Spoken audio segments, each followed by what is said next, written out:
యొక్క వాదన. Sir, వాస్తవానికైతే Ukraine మీద రష్యా యుద్ధం ఆపాలని చెప్పి ట్రంప్ ఈ నిర్ణయం తీసుకున్నారు. అసలు ట్రంప్ తీసుకున్న ఈ నిర్ణయం కరెక్టేనా? ఇది వరల్డ్ ట్రేడ్ మొత్తాన్ని అస్తవ్యస్తం చేస్తుండు ట్రంప్. ఒకప్పుడు 92లో గ్లోబలైజేషన్లో అమెరికా చెప్పింది ఏమిటంటే వీటన్నిటిని టారిఫ్స్ అన్నిటిని రేషనలైజ్ చేయాలి, మినిమం లెవెల్ దగ్గర తగ్గియాలి, ఫ్రీ ట్రేడ్ని అలౌ చేయాలి, దానికోసమే ప్రపంచీకరణ చెప్పారు. ఇప్పుడు చైనా, భారతదేశం ఇలాంటి దేశాలు గ్రోయింగ్ కంట్రీస్ అని ఎక్స్పోర్ట్ చేసే స్థితికి వచ్చే వరకల్లా ఇప్పుడు ఈ టారిఫ్లు అనేటువంటి పేరు మీద అస్తవ్యస్తం చేస్తుండ్రు.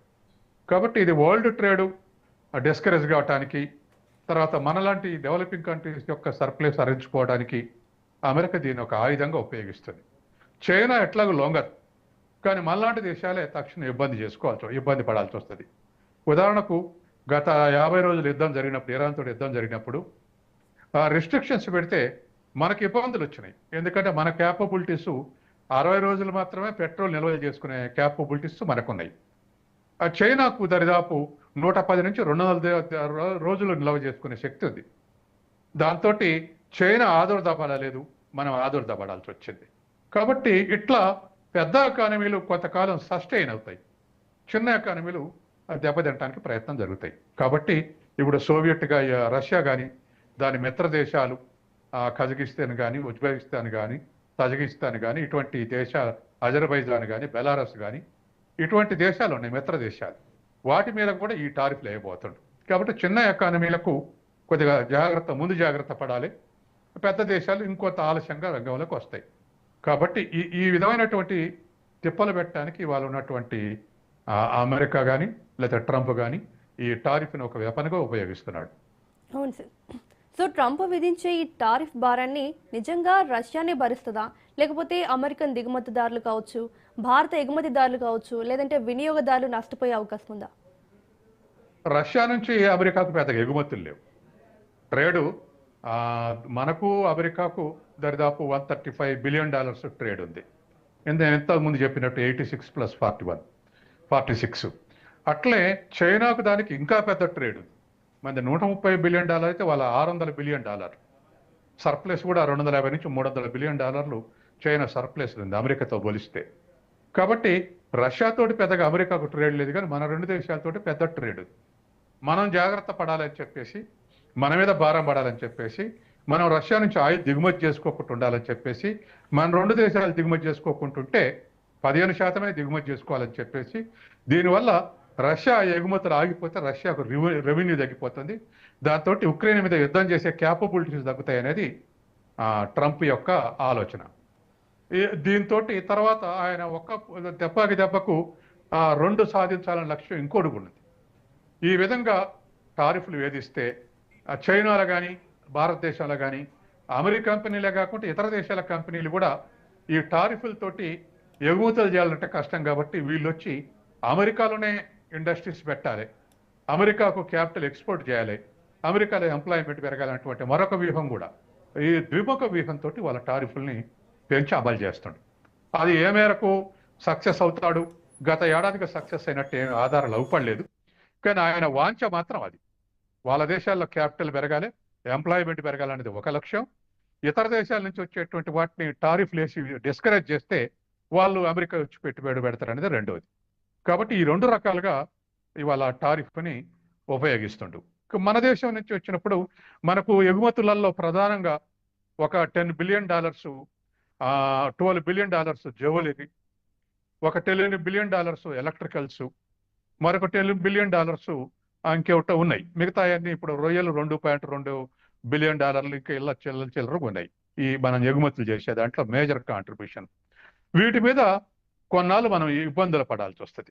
ఆ మధ్య 50 రోజులు దిగుమతి చేసినప్పుడు కూడా, ఇలాంటి పని చేసినప్పుడు కూడా మన దేశం వెంటనే ఇతర దేశాలతోటి బయలాటరల్ అగ్రిమెంట్లు చేసుకోవటం, ఇతర దేశాలకు ఎగుమతులు మార్కెటింగ్ సౌకర్యాలు వెతుక్కోవటం చేశాం. కాబట్టి తాత్కాలికంగా కొంతకాలం ఇతర దేశాలతోటి కోఆర్డినేషన్ పెరిగేంత వరకు ఈ 3-4 రంగాల్లో ఇబ్బందులు పడాల్సి వస్తుంది.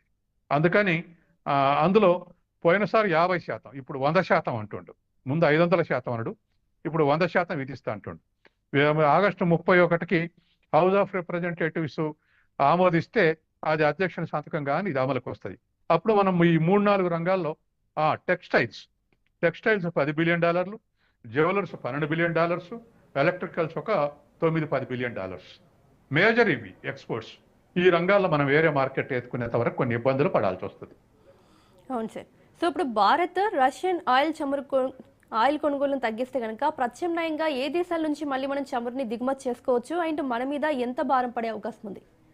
పోయినసారి ఎక్స్పీరియన్స్ తోటి, ఒక 2 నెలల కింద ఎక్స్పీరియన్స్ తోటి మనం డైవర్సిఫైడ్ ఇంపోర్ట్స్ చేసుకున్నాం.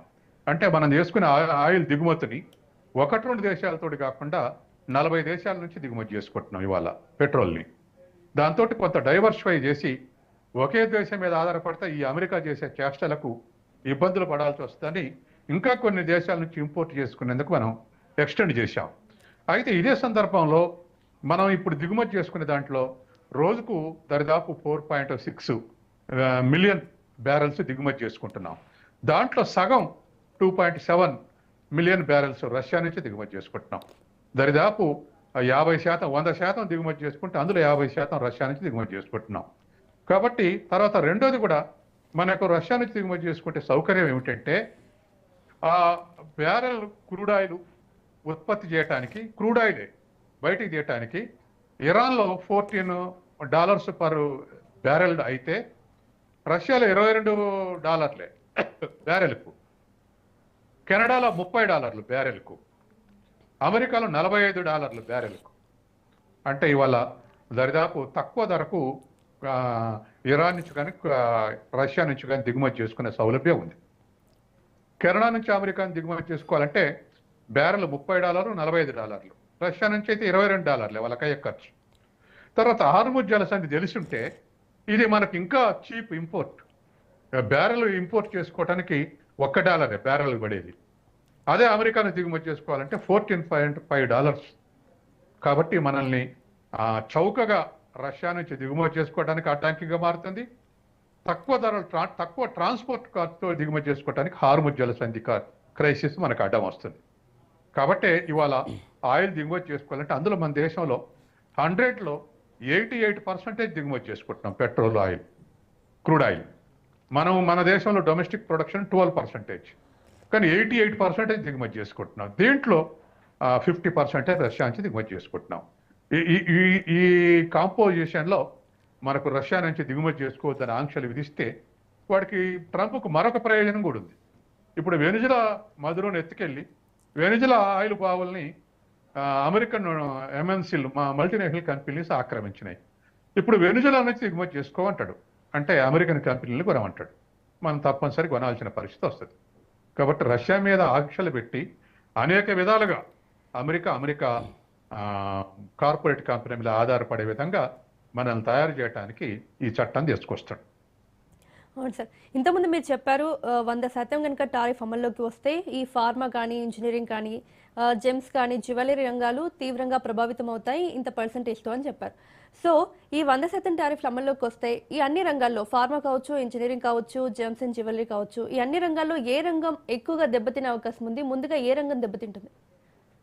ముందుగా ఫార్మసీ దెబ్బతింటుంది. ఎందుకంటే ఫార్మసీ వాళ్ళ దగ్గర ప్రొడక్షన్ లేదు. వాళ్ళు మార్కెటింగ్, అమెరికాలో మార్కెటింగ్ చేయటం లేదా బిజినెస్ చేయటం తప్ప ప్రొడక్షన్ లేదు. మనమే ఎక్స్పోర్ట్ చేసేది. కాబట్టి మనం ఎక్స్పోర్ట్ చేస్తున్నాం కాబట్టి మన దరిదాపు జనరిక్ మెడిసిన్స్ ఎక్కువ ఎగుమతి చేస్తున్నాం.